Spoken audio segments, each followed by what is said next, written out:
Atomic classes में आप लोगों का स्वागत करता हूं। Good morning friends. मैंने आप लोगों को सिंधु घाटी सभ्यता का 2 लेक्चर दिया है, ठीक है। सिंधु घाटी सभ्यता का मैंने पूरा ख़त्म कर दिया। आज मैं आप लोगों को वैदिक कल्चर के बारे में बताऊंगा, ठीक है।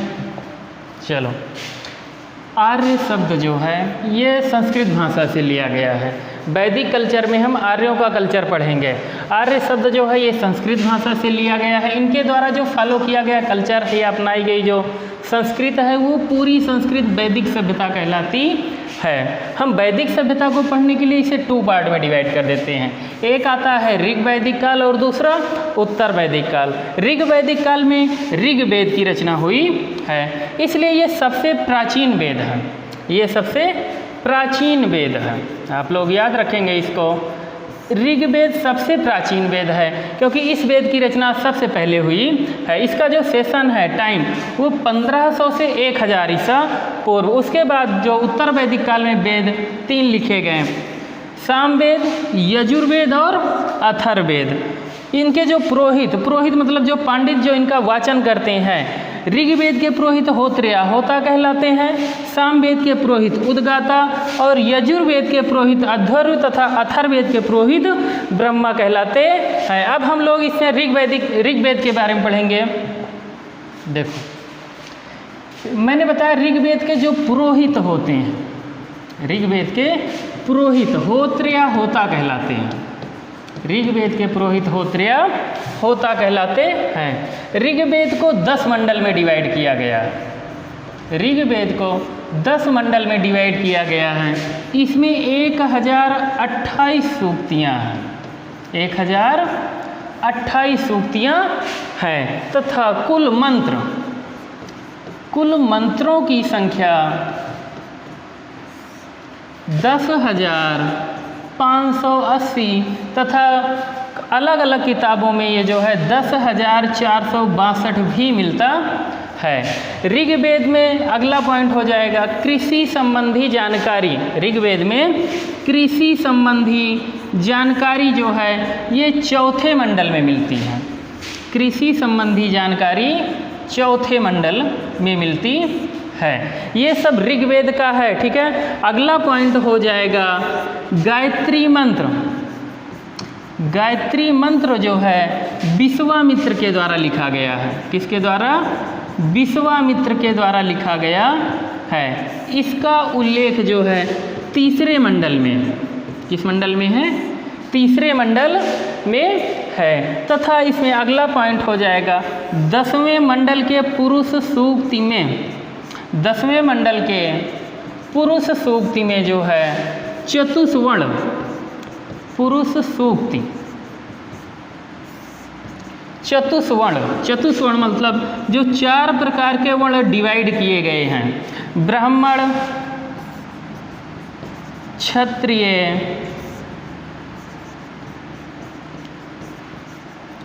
वैश्य और शूद्र। ब्राह्मण, क्षत्रिय, वैश्य और शूद्र, ये ऋग्वेद के 10वें मंडल के पुरुष सूक्त में है। ये ब्राह्मण, क्षत्रिय, वैश्य और शूद्र, इन 4 चतुस्वर्णों का उल्लेख किया गया है। इसके जो ब्राह्मण ग्रंथ हैं, अगला पॉइंट, इसके ब्राह्मण ग्रंथ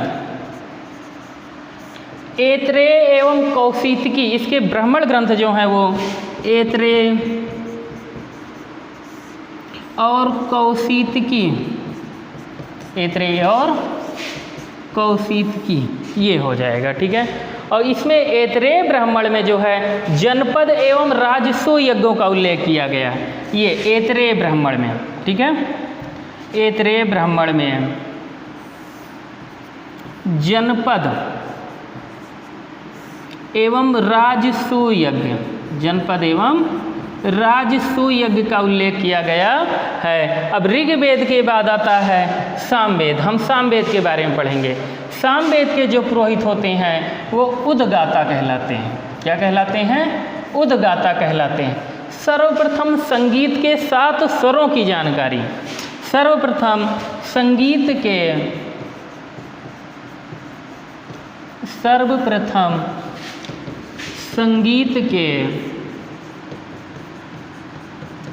7 स्वरों की जानकारी, इसी सामवेद से मिलती है। इसलिए सामवेद को जो है संगीत का जनक कहा जाता है। क्या कहा जाता है? संगीत का जनक कहा जाता, ये सामवेद हो जाएगा। अब सामवेद का जो ब्राह्मण ग्रंथ है, सामवेद के ब्राह्मण ग्रंथ, सामवेद का ब्राह्मण ग्रंथ पंचविश एवं तांडे। सामवेद का ब्राह्मण ग्रंथ क्या होगा? पंचविश एवं तांडे, ये सामवेद का ब्राह्मण ग्रंथ हो जाएगा। ये गाई जाने वाली ऋचाओं का संकलन है। ये गाई जाने वाली ऋचाओं, गाई जाने वाली ऋचाओं का संकलन है। मीन्स इसलिए वेद जो है ये पद्य में लिखा गया है। किसमें लिखा गया है? पद्य में लिखा गया है। आगे देखेंगे हम सामवेद के बाद यजुर्वेद। ठीक है, यजुर्वेद के जो पुरोहित हैं वो अध्वर्यु कहलाते हैं। क्या कहलाते हैं? अध्वर्यु कहलाते हैं। यजुर्वेद के पुरोहित अध्वर्यु कहलाते हैं। तथा इसका जो ब्राह्मण ग्रंथ है वो तैत्तिरीय एवं शतपथ है। इसका ब्राह्मण ग्रंथ ये हो जाएगा ब्राह्मण ग्रंथ तैत्तिरीय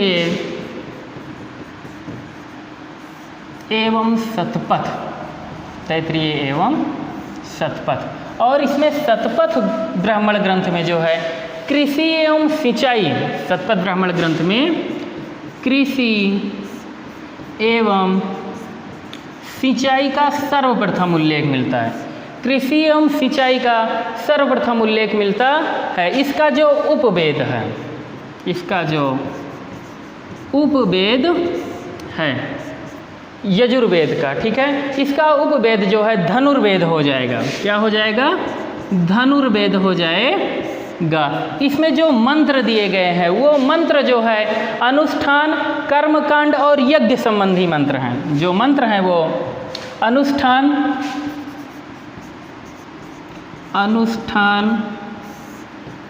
कर्मकांड और यज्ञ संबंधी मंत्र। ये अनुष्ठान, कर्मकांड और यज्ञ संबंधी मंत्र हैं। ये हो गया यजुर्वेद। इसके बाद आता है अथर्ववेद। ठीक है, अथर्ववेद की रचना जो है अथर्वा ऋषि ने की है। किसने की है? अथर्वा ऋषि। ठीक है, इसका जो उपवेद है वो आयुर्वेद है। इसका उपवेद आयुर्वेद है। ये इसका उपवेद आयुर्वेद। इसमें जो इम्पोर्टेंट पॉइंट है वो है सभा और समिति। सभा और समिति को प्रजापति की दो पुत्रियां कहा गया है। प्रजापति की दो पुत्रियां, ये हो जाएगा। सभा और समिति को प्रजापति की दो पुत्रियां कहा गया है। तथा इसमें जो सबसे पहले जानकारी मिलती है वो है गोत्र, चांदी और गन्ने का सर्वप्रथम उल्लेख जो है इसी अथर्ववेद में मिलता है। और अथर्ववेद जो मंत्र हैं अथर्ववेद में वो मंत्र जादू टोना, रोगनाशक, विवाह गीत आदि से संबंधित हैं। इनके जो मंत्र हैं वो जादू टोना, विवाह गीत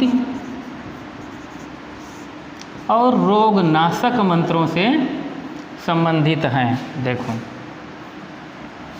रोगनाशक,